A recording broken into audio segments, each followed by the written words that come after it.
প্রিয় দর্শক, আপনাদের স্বাগত ইস্পাহানি মির্জাপুর জিরো আওয়ারে। বৈশাখী টেলিভিশনের সমসাময়িক বিষয়ভিত্তিক আলোচনার নিয়মিত আয়োজন ইস্পাহানি মির্জাপুর জিরো আওয়ার।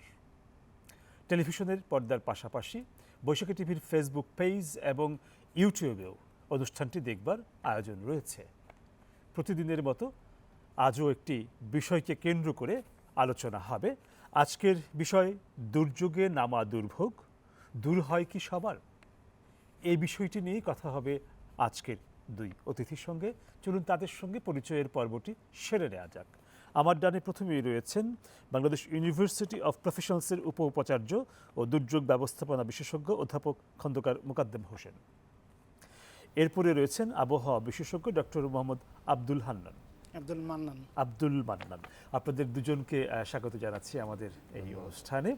প্রিয় দর্শক, আমাদের অতিথিদের সঙ্গে পরিচয়ের পর্বটি শেষ হলো।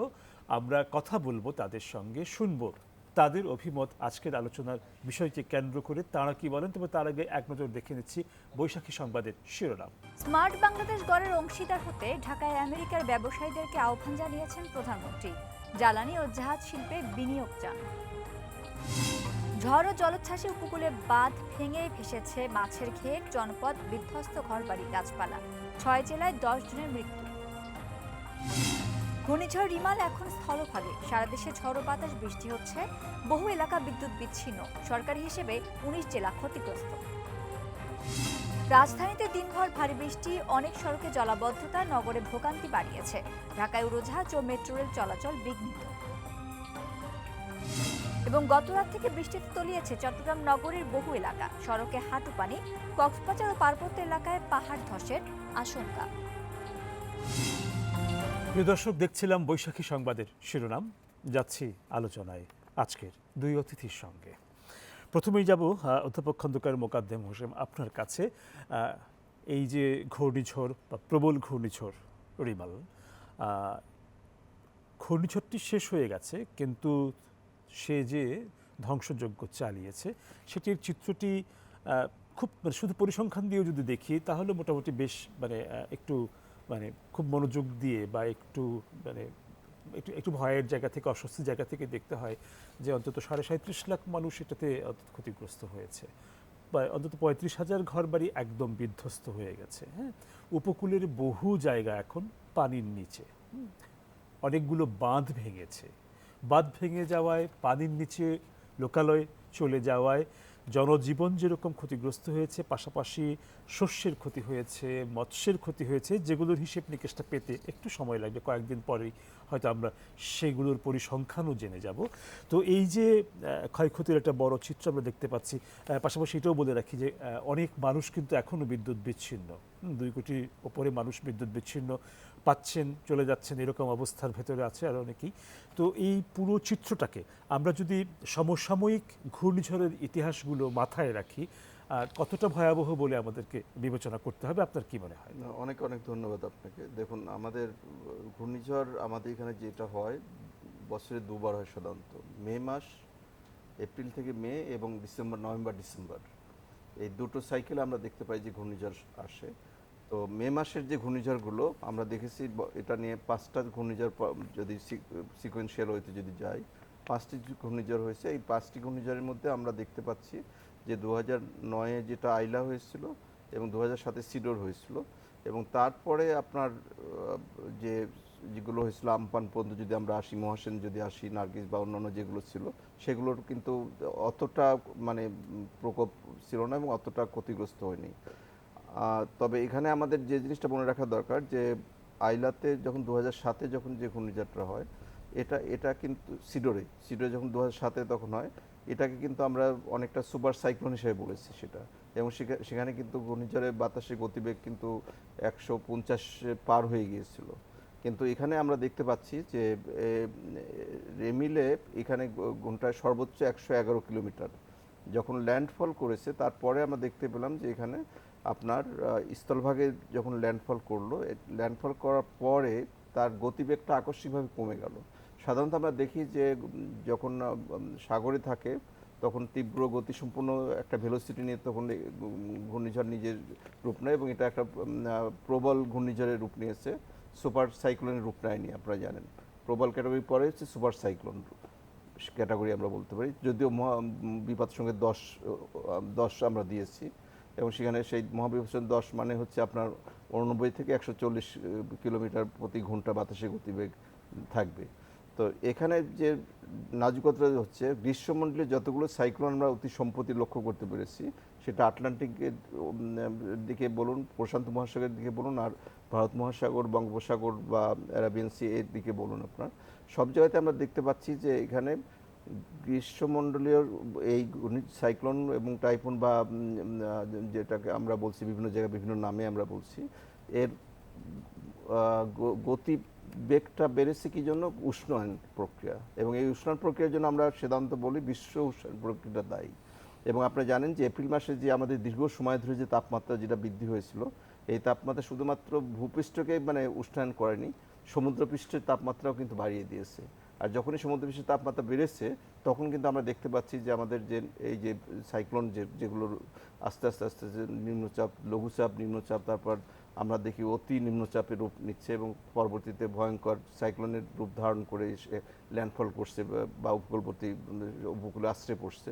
তো সেই জায়গাটা এখানে মাত্র আমরা দেখতে পেলাম যে 5 থেকে 7 কিলোমিটার এর গতিবেগ, এবং গতকাল থেকে আজ পর্যন্ত যদি আমরা যাই এবং হিসাব করে যদি আমরা দেখি যে বাংলাদেশকে অতিক্রম করবে ময়মনসিংহ হয়ে, আপনার আলটিমেটলি এটা চলে যাবে আপনার ভুটানের কাছাকাছি যাবে, আশ্রে পড়বে। একসময় বলা হচ্ছিল আসাম, এখন বলা হচ্ছে ভুটান।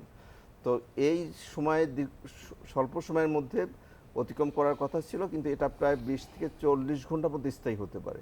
আর এই 40 ঘন্টার মধ্যে যে নাজুকতাগুলো তৈরি হয়েছে, আমাদের 12 ফিট পর্যন্ত জলোচ্ছ্বাস হয়েছে, বৃষ্টির পরিমাণ 200 মিলিমিটার ছাড়িয়ে গিয়েছে, এবং জোয়ারের পানি এসছে। এই যে তিনটা জিনিস একসঙ্গে এসছে, এই তিনটা নাজুকতার কারণে আমরা দেখতে পেয়েছি যে উপকূলবর্তী 17টা জেলায় আপনার প্রায় বলা হচ্ছে যে 107টা উপজেলা এবং অনেকগুলো পৌরসভা আছে, সেখানে আমরা দেখতে পেয়েছি যে আপনার প্রায় 914টা ইউনিয়ন, এখানকার সমস্ত মানে এলাকাগুলোকে জলমগ্ন হয়েছে এবং মানুষ জলবদ্ধ হয়ে গেছে, এবং বেড়িবাঁধগুলো ভেঙে গিয়েছে, এবং মানুষ আশ্রয় নিচ্ছে প্রায় 9 লাখ থেকে 10 লাখের মতো। এবং গতকাল রাতে আমরা দেখেছি যে নাজুকতা যেটা শুরু হয়েছিল, আজকে সারাদিন যে পরিমাণ বৃষ্টি হয়েছে, আপনারা জানেন যে চিটাগাঁয়ে 200 মিলিমিটার ছাড়িয়ে গেছে, এবং উপকূলবর্তী এলাকাগুলোতে আমরা দেখেছিলাম যে 72 মিলিমিটার, কিন্তু এখন এটা 200 মিলিমিটার ছাড়িয়ে গেছে। তো এই তিনটা মিলিয়ে একযোগে যখন যে নাজুকতা তৈরি হয়, সেই নাজুকতার কাছে কিন্তু মানুষের তখন অসহায়ত্ব এবং আত্মসমর্পণ করা ছাড়া কোনো কিছু থাকে না।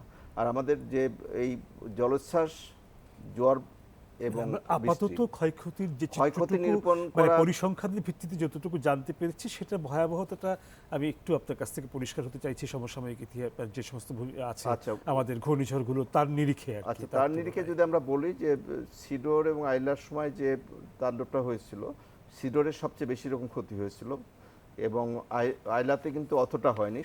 সুন্দরবন, হ্যাঁ, সুন্দরবনে বা যেটা জীববৈচিত্র্য, সুন্দরবনে 4 ভাগের 1 ভাগ ধ্বংস করে ওখানকার লক্ষ লক্ষ জনপদকে বাঁচিয়ে দিয়েছিল। অর্থাৎ সেটা উইন্ড ব্রেকার এবং মানে স্টর্ম ব্রেকার হিসেবে কাজ করেছিল, সেটা একটা বিশাল একটা। এবারও কিন্তু অনেকটা কিছুটা হলেও তা করেছে। কিন্তু এখন এবারে যেটা হচ্ছে যে আমাদের আমরা ক্ষয়ক্ষতিগুলো নিরূপণ করতে পারছি না, কারণ এত ধরনের প্রাকৃতিক দুর্যোগ, এবং এখানে কিন্তু মানুষ যেতে পারছে না, দাঁড়াতে পারছে না। এবং আমার মনে হয় যে আগামীকাল সারাদিন ধরে এই তাণ্ডব চলবে, এবং তার পরবর্তীতে বুধবারে যে যদি বৃষ্টির এটা কমে যায় এবং প্রচণ্ড ঝড় হওয়া, যেটা প্রচণ্ড ঝড় হওয়া, ঢাকা শহরে যে ঝড় হওয়া আসছে, কারণ এদিক থেকে অতিক্রম করছে, এখানে আমরা টিকতে পারছি না।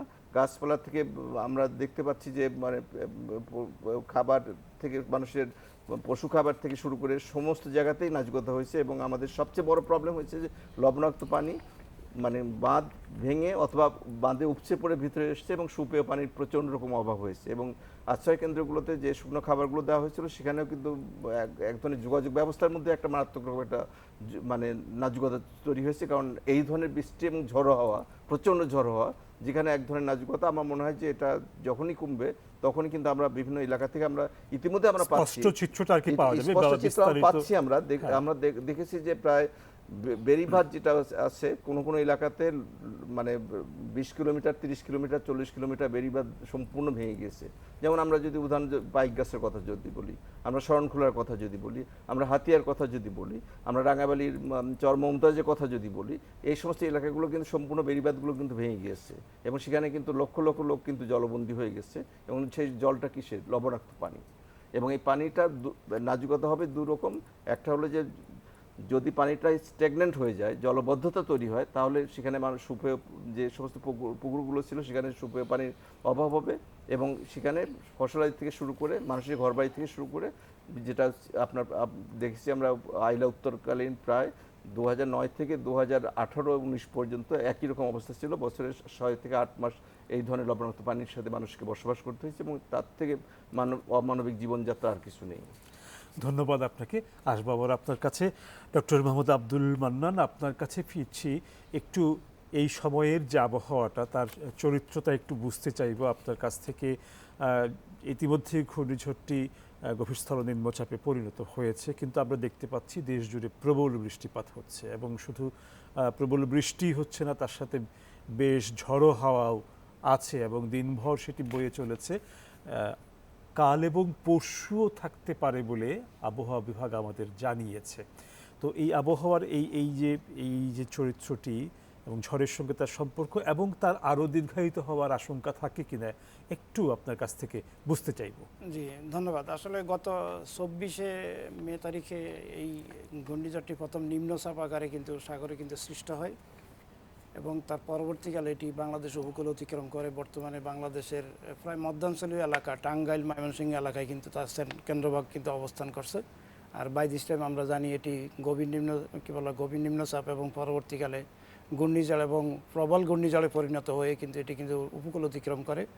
ইন্টারেস্টিং বিষয় হলো এটি যখন উপকূল অতিক্রম করে এবং অতিক্রম করার কালীন সময় কিন্তু এটি প্রবল ঘূর্ণিঝড় হিসাবে কিন্তু অবস্থান করছিল এবং আমাদের উপকূলভাগে অর্থাৎ আমাদের স্থলভাগে এসেও কিন্তু এটি ঘূর্ণিঝড়ের আকারে কিন্তু থাকে এবং দীর্ঘ সময় ঘূর্ণিঝড় আকারে থাকার কারণে এবং এর প্রবল শক্তি থাকার কারণে কিন্তু এটি কিন্তু প্রচুর পরিমাণে বৃষ্টিপাত ঝরাচ্ছে এবং সেই বৃষ্টি কিন্তু আমাদের প্রধান দুর্ভোগ হয়ে আসছে।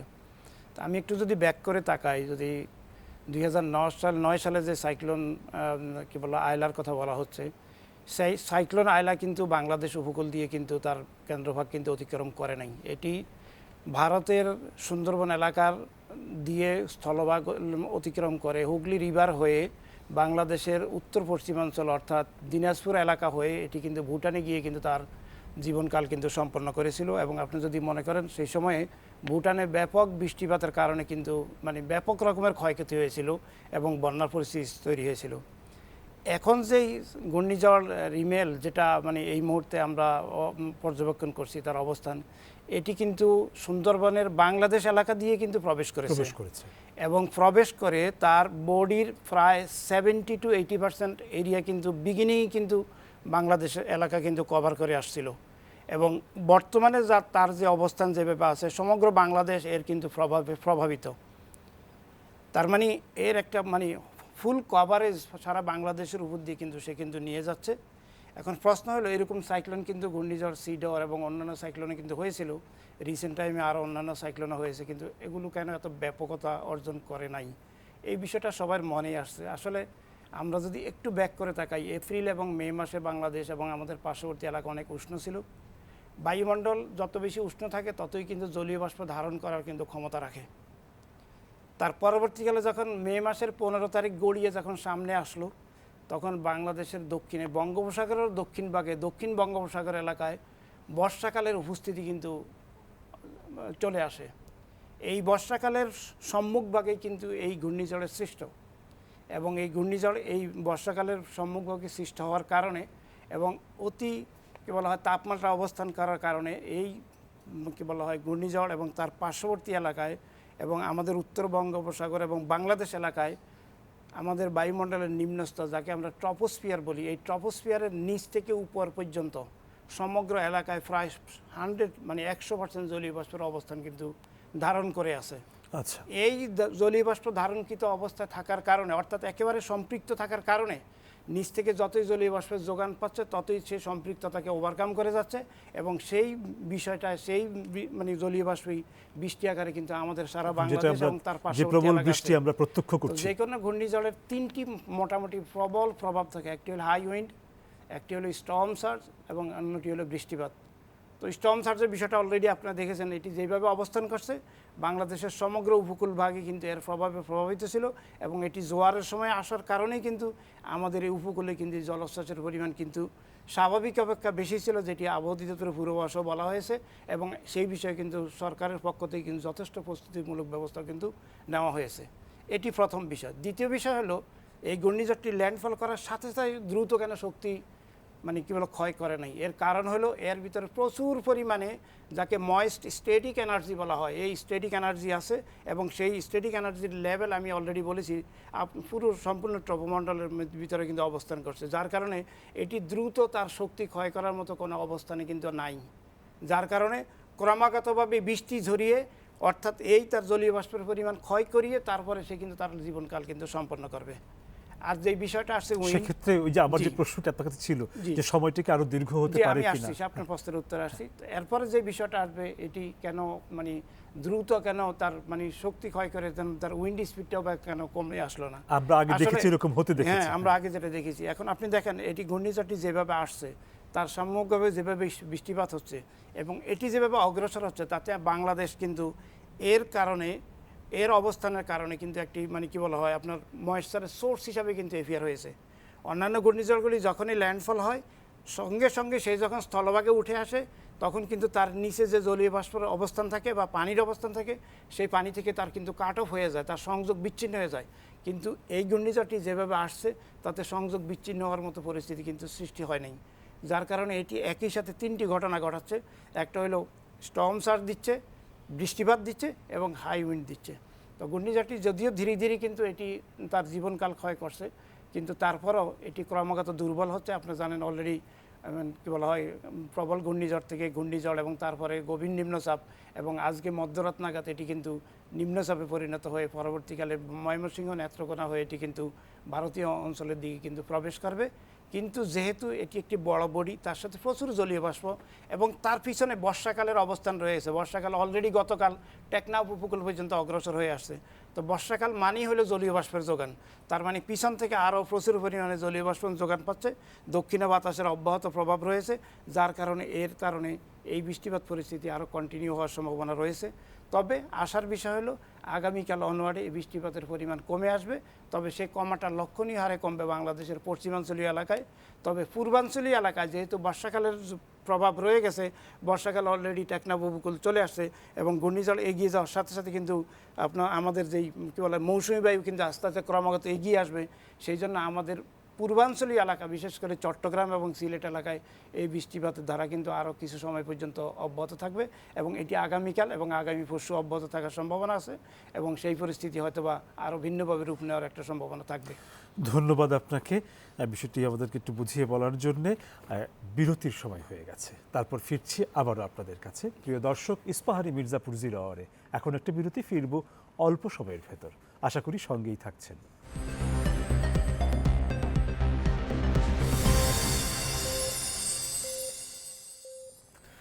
প্রিয় দর্শক, আপনাদের আবারও স্বাগত ইস্পাহানি মির্জাপুর জিরো আওয়ারে। ধন্যবাদ বিরতির সময়টুকু আমাদের সঙ্গে থাকার জন্যে। ফিরছি আলোচনায়। অধ্যাপক খন্দকার মোকাদ্দেম হোসেন, এইবারে বলতে হচ্ছিল ঘূর্ণিঝড় রেমালের কথা বলছি। ঘূর্ণিঝড় রেমালকে আমরা দীর্ঘ সময় ধরে ভূভাগ অতিক্রম করতে দেখছি। তার এই দীর্ঘ অবস্থানের কারণটি বা এই দীর্ঘ অবস্থানের কারণে আমাদের ক্ষয়ক্ষতির মাত্রা বৃদ্ধির ব্যাপারটি একটু আপনার কাছ থেকে বুঝতে চাইব। না, ধন্যবাদ। এখানে দেখুন, ক্ষয়ক্ষতির মধ্যে যে জিনিসগুলো ইতিমধ্যে আমরা মানে প্রত্যক্ষ করেছি, তার মধ্যে আমরা বিস্তীর্ণ 19টা জেলা বলা যেতে পারে। 19টা জেলাতে বিস্তীর্ণ এলাকাতে বেড়িবাঁধটা সবচেয়ে বেশি যে নাজুকতা হয়েছে, যে বেড়িবাঁধ ভেঙে গিয়েছে অথবা কোথাও কোথাও বেড়িবাঁধের আংশিক ক্ষতিগ্রস্ত হয়েছে এবং কোথাও ফাটল ধরেছে। এবং এই বেড়িবাঁধ এর এই নাজুকতার কারণে হাজার হাজার গ্রাম পানি ঢুকেছে এবং সে পানিটা এত দ্রুত গতিতে ঢুকেছে যে এবং এই পানির কারণে এখানে আমরা দেখতে পাচ্ছি যে মানুষের ঘরবাড়ি, যেমন আমরা বললাম যে 35,000 ঘর কাঁচা ঘর সম্পূর্ণ বিধ্বস্ত হয়ে গেছে এবং 1,14,000 ঘরবাড়ি আংশিক আংশিক ক্ষতিগ্রস্ত বিধ্বস্ত হয়েছে। এবং এখানে প্রায় 38 লাখ লোক মানে ক্ষতিগ্রস্ত হয়েছে উপকূলবর্তী এলাকার, মানে 3.58 মিলিয়ন যদি আমরা বলি। তো এই ক্ষতির পরিমাণের মধ্যে প্রথমত যেটা আমরা বলবো যে একটা হচ্ছে প্রথমে আমাদের যে মানে সবচেয়ে বড় সম্পদ যেটা, সেটা হচ্ছে মৎস্য সম্পদ। মানে এতগুলো ঘের, মানে চিংড়ি ঘের এবং সাদা মাছ যে চাষগুলো করা হয়, কালচার ফিশারি যেটা, সেটা সম্পূর্ণ বেশি গিয়েছে। এবং আপনি জানেন যে কোটি কোটি টাকা এখানে বিনিয়োগ করেছিল মানে খামারিরা, সেটা একটা সবচেয়ে বড় নাজুকতা তৈরি করেছে। দ্বিতীয়টা হলো যে আমাদের যে সুপেয় পানির যে ব্যবস্থা, যেটা প্রাকৃতিক পর্যায়ে আমরা ফিল্ট্রেশন প্রসেসের মাধ্যমে যে পানিটা খেতাম, সেই পানিটা লবণাক্ত পানির সাথে মিশে গিয়েছে। তৃতীয়ত আমাদের যে স্যানিটেশন ব্যবস্থা যেটা আছে সেটা সম্পূর্ণভাবে নষ্ট হয়ে গেছে। চতুর্থত এখানে প্রায় 10 লক্ষ লোক আশ্রয় কেন্দ্রে আশ্রয় নিয়েছে। শুরুতে 8 লক্ষ ছিল, কিন্তু পরবর্তীতে আরও সংখ্যা বেড়েছে। এই 10 লক্ষ লোকের ধরুন তাদের জীবন জীবিকা এবং তাদের যে এখানে থাকা খাওয়ার থেকে শুরু করে অন্যান্য জায়গা সরকার এটা নেবে, কিন্তু যখন তারা ফিরে যাবে বাড়িঘরের যে নাজুকতা, সবচেয়ে বড় ব্যাপার যেটা হচ্ছে উপকূলীয় বিস্তীর্ণ এলাকাতে আপনার মানে 6 থেকে 12 ফিট আপনার পানি মানে বৃদ্ধি পেয়েছে। এবং এই 6 থেকে 12 ফিট পানি বৃদ্ধি পাওয়া মানে কি, গ্রামের পর গ্রাম প্লাবিত হয়ে গেছে, হাজার হাজার গ্রাম প্লাবিত হয়ে গেছে আমরা দেখতে পাই। এবং সেখানে আমরা দেখতে পাচ্ছি মহেশখালীতে যেমন আমরা বলি যে 282টা মৎস্যঘের সম্পূর্ণ ভেসে গেছে। এরকমভাবে আমরা দেখেছি যে নোয়াখালী 7 থেকে 8 কোটি টাকার মাছের ঘের নষ্ট হয়ে গেছে। তারপরে সাতক্ষীরার রিং বাঁধ ভেঙে গিয়েছে, আমরা দেখতে পাই যে সেখানে আমের যে ফলন ছিল প্রায় 150 মেট্রিক টন, আমের মধ্যে 50 মেট্রিক টন আম সম্পূর্ণরূপে ধ্বংস হয়ে গেছে। এবং এর পাশাপাশি আমরা দেখতে পাচ্ছি যে বাগেরহাটে মোড়লগঞ্জ, শরণখোলা এবং এই সমস্ত এলাকাগুলোতে যে সমস্ত চিংড়ি ঘেঁস ছিল সেগুলো ধ্বংস হয়েছে। টেলিযোগাযোগ পরিষেবা সম্পূর্ণ বন্ধ হয়ে গেছে, কারণ বেশিরভাগ টাওয়ারগুলো কিন্তু আমরা দেখতে পাচ্ছি ক্ষতিগ্রস্ত হয়েছে। যে এটা একটা বড় একটা নাজুকতা, মানুষের যে ব্যবসা বাণিজ্য থেকে শুরু করে যোগাযোগের যে ব্যবস্থা, একটা বড় ধরনের একটা চ্যালেঞ্জ অঞ্চল। এবং সবচেয়ে বড় যে নাজুকতা হয়েছে যে আমাদের উপকূলীয় অঞ্চলগুলোতে হয় বিদ্যুৎ বিচ্ছিন্ন করে রাখা হয়েছে ঝুঁকির জন্য, অথবা হয়ে গেছে বিভিন্ন খুঁটি, বিদ্যুতের খুঁটিগুলো পড়ে যায়। তো এটা মানুষের একটা বড় ধরনের নাজুকতা তৈরি করেছে। এবং অন্ধকারে আপনি জানেন যে গভীর রাতে গতকাল যখন ল্যান্ডফল হয়েছে তখন মানুষ দৌড়াদৌড়ি, ছোটাছুটি, এবং সেখানে মানে যারা এখানে আরেকটা প্রবলেম হয়েছে যে শুরুতে মানুষ কিন্তু আশ্রয় কেন্দ্রে যেতে চায়নি, কারণ তাদের বাড়িঘরের অনেক কিছুই হারাবে, তারা লুটপাট করবে, তাদের গরু বাছুর এবং তাদের জীবন জীবিকার উৎস যেগুলো সেগুলো রেখে যেতে চায় না।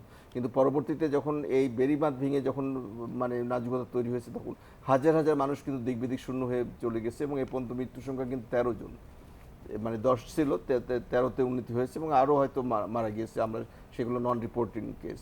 তো এখন যেটা হচ্ছে যে এর পরবর্তী সময়ে যে আরও নাজুকতা যেটা হবে সেটা হচ্ছে পানিবাহিত রোগ।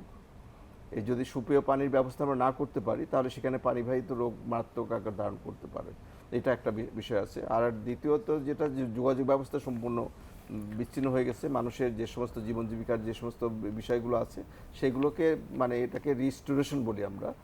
দুর্যোগ ব্যবস্থাপনা 3টা স্টেপ আমরা সাধারণত বলি, দুর্যোগ ছাত্রীরা বলবো যে দুর্যোগ পূর্ববর্তী যে প্রস্তুতি, দুর্যোগকালীন প্রস্তুতি এবং দুর্যোগ পরবর্তীতে যে প্রস্তুতি। সেই দুর্যোগ পরবর্তী প্রস্তুতিতে আমরা ডিজাস্টার সাইকেলের কথা বলি, সেখানে আমরা প্রিভেনশন বলি, disaster prevention, disaster mitigation, disaster response, disaster recovery, 4টা বা 5টা সাইকেল আছে।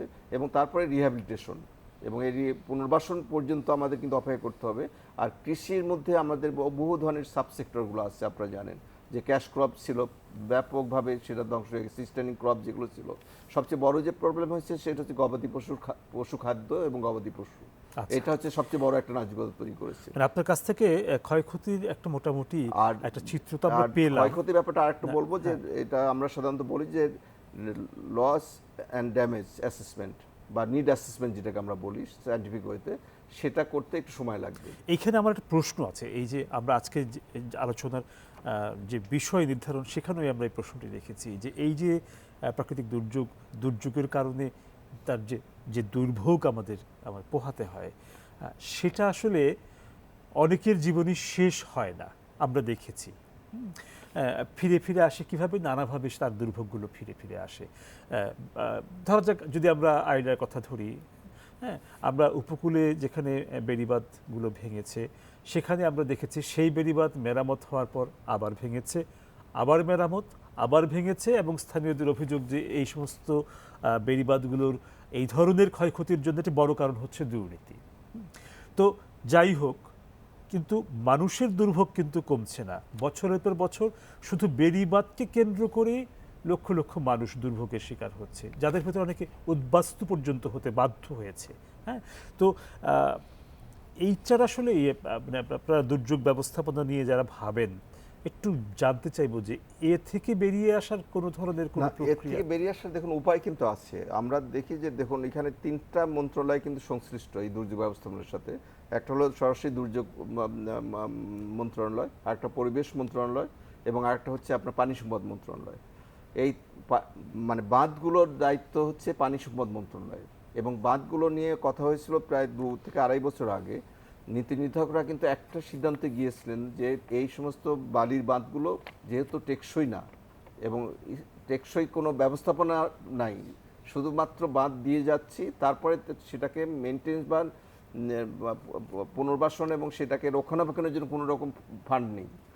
তো এবং সেখানে একটা সিদ্ধান্ত হয়েছিল যে স্ল্যাবের মাধ্যমে, কংক্রিট স্ল্যাবের মাধ্যমে স্লোপগুলোকে পরিপূর্ণ করা এবং বাঁধের যে স্বাভাবিক যে উচ্চতা আছে সেখানে আরও 1.5 থেকে 2 ফিট বা 2.5 ফিট পর্যন্ত উঁচু করা, যাতে করে পানিটা উপচে ভিতরে এসে জলাবদ্ধতা তৈরি না করতে পারে। কিন্তু অজ্ঞাত কারণে সেই পরিকল্পনাটা কিন্তু বাস্তবায়ন হয়নি। কারণ এই টেকসই ব্যবস্থাপনা, বাঁধ ব্যবস্থাপনা যদি না মানে হয়, আমি যদি আপনার কাছে জানতে চাই যে আপনার অভিজ্ঞতায় কি মনে হয় সেই অজ্ঞাত কারণ কি হতে পারে? না, অজ্ঞাত কারণ এখানে যেটা হতে পারে যে একটা হচ্ছে দীর্ঘসূত্রিতা, একটা হতে পারে আমরা মনে করি যে মন্ত্রণালয় এবং যে বিভিন্ন ধরনের দপ্তর অধিদপ্তরের মধ্যে যে যোগসূত্রগুলো, এবং এখানে সবচেয়ে বড় যে জিনিসটা স্থানীয় পর্যায়ে যারা নেতৃত্বে আছেন তাদেরকে কিন্তু এগিয়ে আসতে হবে। আমরা প্রভাবশালীদের দেখি, আমরা দক্ষিণাঞ্চলে মানে লবণ পানি মানে ভিতরে নিয়ে যে যাচ্ছে তারা চিংড়ি চাষ করে তাদের স্বার্থ চরিতার্থ করার জন্য।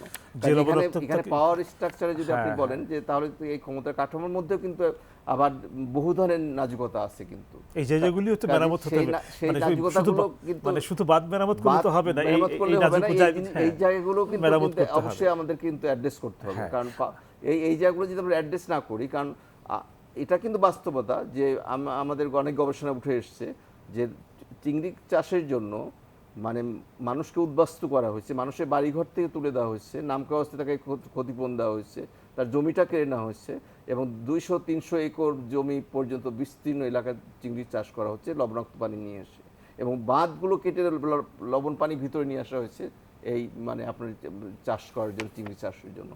এই নমুনা কিন্তু আমরা বাগেরহাটে দেখেছি, এই নমুনা আমরা সাতক্ষীরাতে দেখেছি, যেগুলো আসলে এই নমুনা আমরা একদম সুস্পষ্ট মনুষ্য সৃষ্ট দুর্ভোগ। এগুলো হচ্ছে মনুষ্য সৃষ্ট। আচ্ছা, আমরা আবারও আসবো আপনার কাছে। ডক্টর মোহাম্মদ আব্দুল মান্নান, আপনার কাছে যাচ্ছি। যে বিষয়টি আপনার কাছ থেকে শুনতে চাইবো সেটি হচ্ছে যে এই যে আমরা একটা আবহাওয়া বা জলবায়ু পরিবর্তনের ভেতরে থাকা জনগোষ্ঠী, ভেতরে থাকা মানে এটা তো সবাই থাকে, কিন্তু যাদেরকে ভালনারেবল বলে আর কি, হ্যাঁ, বেশি ঝুঁকিপূর্ণ অবস্থায় থাকা জনগোষ্ঠী আমরা। তো আপনার পর্যবেক্ষণে কি মনে হয় যে আমাদের এই ধরনের ঝুঁকিগুলো কি বারংবার এখন মোকাবেলা করার মতন আশঙ্কা আছে আবহাওয়ার পরিবর্তনের দিকে জায়গা থেকে? আসলে বিশ্ব উষ্ণায়ন প্রক্রিয়ায় সারা পৃথিবী এখন আবদ্ধ, এবং সারা পৃথিবীর অ্যাটমসফিয়ারিক টেম্পারেচার বাড়ছে, এবং এই তাপমাত্রা বৃদ্ধির কারণে যত রকমের আবহাওয়াগত ঘটনা আছে সবগুলি ঘটনার ঘনঘটাও কিন্তু বৃদ্ধি পাচ্ছে। একটি উদাহরণ দিয়ে আমি বলতে পারি, এই বছর এখনও মে মাস প্রায় শেষ পর্যায়ে, আমাদের বে অফ বেঙ্গলে এপ্রিল অনওয়ার্ডে কিন্তু নিম্নচাপগুলো কিন্তু সৃষ্টি হয়, এবং বর্ষাকাল সেট হওয়ার আগ পর্যন্ত কিন্তু মোটামুটি 2 থেকে 3টি ঘূর্ণিঝড় সৃষ্টি হওয়ার সম্ভাবনা থাকে। এটি গড় মানে অতীতের রেকর্ড থাকলে আমরা দেখি। কিন্তু এই বছর দেখেন এখনও পর্যন্ত এই শুধুমাত্র একটি নিম্নচাপ সৃষ্টি হলো, যেটি ঘূর্ণিঝড়ের রূপ নিল, এবং সেটি আমাদের কাছে কতটা ব্যাপকতা অর্জন করলো। তার মানে সংখ্যাগত দিক থেকে ঘূর্ণিঝড়ের সংখ্যা বে অফ বেঙ্গলে কিন্তু এই সময়ে কমে আসছে, কিন্তু যেটি সৃষ্টি হয়েছে সেটি আমাদের জন্য অনেকগুলো দুর্যোগের সমান পরিমাণ দুর্যোগ একবারেই কিন্তু আমাদের কাছে নিয়ে আসলো। তার মানে আমাদের দুর্ভোগটা একেবারে চরম পর্যায়ে নিয়ে আসলো।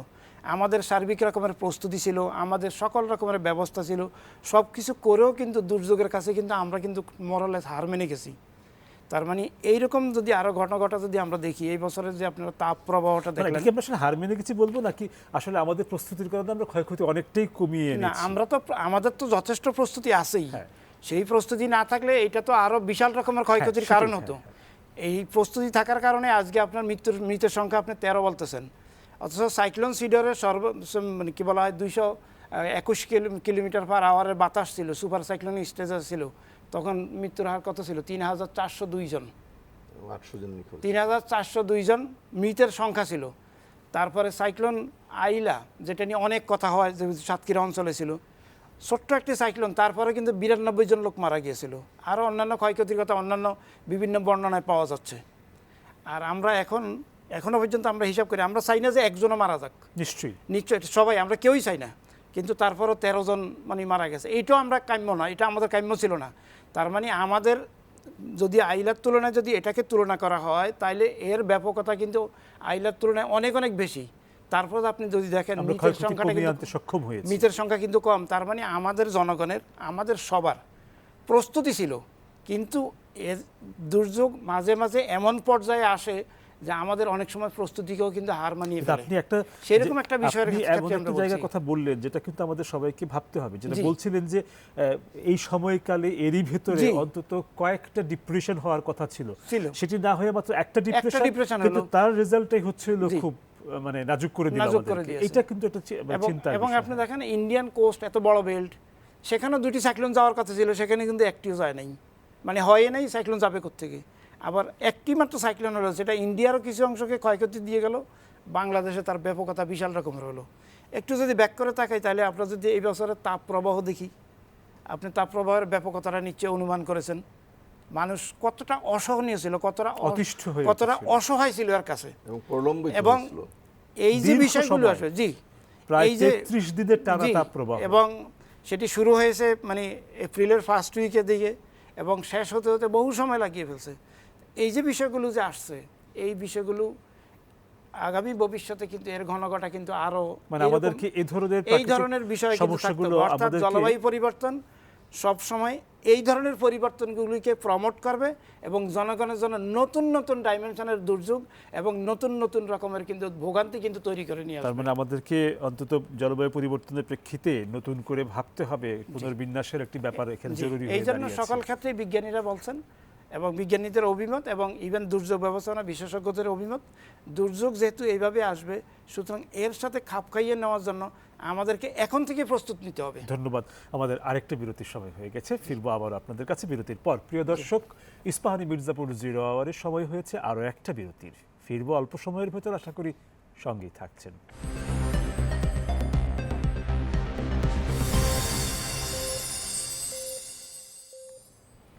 প্রিয় দর্শক, আপনাদের আবারও স্বাগত ইস্পাহানি মির্জাপুর 0 আওয়ারে। ধন্যবাদ বিরতির এই সময়টুকু আমাদের সঙ্গে থাকার জন্য। ফিরছি আলোচনায়। অধ্যাপক খন্দকার মোকাদ্দেম হোসেন, আসছি আপনার কাছে। আমরা আমাদের যে মানুষেরা ক্ষতিগ্রস্ত হয় এ ধরনের প্রাকৃতিক দুর্যোগে, তাদের পুনরায় স্বাভাবিক জীবনে ফিরে আসার হার বা চিত্র একজন দুর্যোগ ব্যবস্থাপনা বিশেষজ্ঞ হিসেবে আপনার কাছে কেমন, মানে সেই চিত্রটি কেমন একটু? এখানে আমি কয়েকটা ভাগে ভাগ করব। একটা হলো যে অর্থনৈতিক নাজুকতা, আরেকটা হচ্ছে সামাজিক নাজুকতা, সামাজিক এবং সাংস্কৃতিক নাজুকতা, আর একটা যে বিষয়ে আমরা কথা বলি না সবসময়, সেটি হচ্ছে মানসিক নাজুকতা। মানে দুর্যোগে যে মানুষের মধ্যে যে এক ধরনের ট্রমা, স্ট্রেস, অ্যাংজাইটি এবং আনসার্টেনিটি এবং ইনসিকিউরিটি, এই যে এতগুলো ধরা যাক জিনিস, যারা দৌড়ে মানে আশ্রয় শিবিরে যাচ্ছে, একটি পরিবারের সদস্য, তার একজন সদস্য যখন পানিতে ডুবে হারিয়ে গেল, তার পক্ষে সেই দুর্বিষহ স্মৃতি এবং সারা যেটা জীবন আইল্যান্ডে ভোলাটা আমরা খুব দেখেছি, কঠিন। মায়ের বুক থেকে বাচ্চাটা চলে গেছে, স্রোতে মানে ভেসে গেছে, সেই যে নাজুকতাগুলো, এই জিনিসগুলো কিন্তু বারবার তাড়া করে ফেরে কিন্তু আমাদের। তো সেই জায়গাটা আমি বলবো যে দুর্যোগের যে আমাদের যে মানসিক যে অবস্থাগুলো, এটাকে কিন্তু আমরা মানে দুর্যোগের মানে আমরা ভৌত অবকাঠামো আমরা মানে এগুলো সক্ষমতা অর্জন করেছি।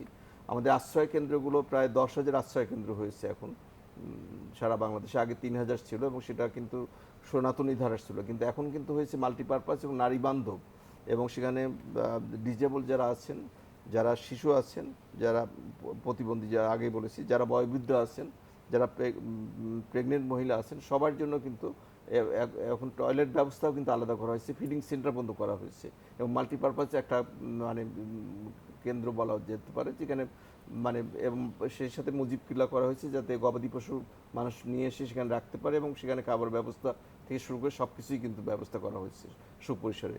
সক্ষমতা আমাদের বেড়েছে, এটা অস্বীকার করা যাবে না। আরেকটা দেখুন যে আমাদের যে আগাম সতর্কতা, এই আগাম সতর্কতার ক্ষেত্রে কিন্তু আমরা দেখতে পাচ্ছি যে মানুষের মধ্যে কিন্তু একটা সচেতনতা, সারা মানে উপকূলবর্তী এলাকায় 80,000 আমাদের স্বেচ্ছাসেবক আছে, এবং এরা প্রশিক্ষিত স্বেচ্ছাসেবক, এবং এদের মধ্যে এক ধরনের ভলান্টারি স্পিরিট কিন্তু কাজ করছে। সিপিপি প্রোগ্রাম আমরা জানি যে মানে এটা সবচেয়ে বেশি রকম মানে এটাকে বলা যেতে পারে মডেল প্রোগ্রাম যেটাকে আমরা বলি, এবং সাইক্লোন প্রিপেয়ারনেস প্রোগ্রাম যেটা 1970 সালে ঘূর্ণিঝড়ের পরে বঙ্গবন্ধু নিজের যেটা তো সৃষ্টি করেছিলেন, সেটা কিন্তু অনেক সফল হয়েছে, এবং তারা কিন্তু মানে ভলান্টারিজম যেটাকে বলা হচ্ছে সেটা করছে। আমাদের ডিজিটালাইজেশন অফ ইনফরমেশন ডিসিমিনেশন, অর্থাৎ আমরা যে মানে মেসেজগুলো দিচ্ছি, মেসেজগুলো কিন্তু এখন আমরা কিন্তু সেটা ডিজিটাল মেসেজে রূপান্তর করেছি।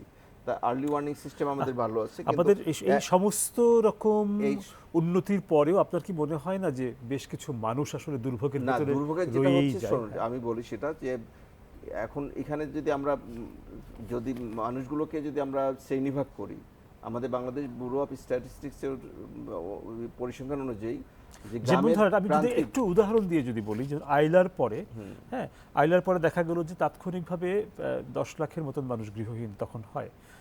তার 2 বছর পরেও 1 বছর পরে দেখা গেল যে তখনও 2 লাখের মতন মানুষ গৃহহীন রয়ে গেছে।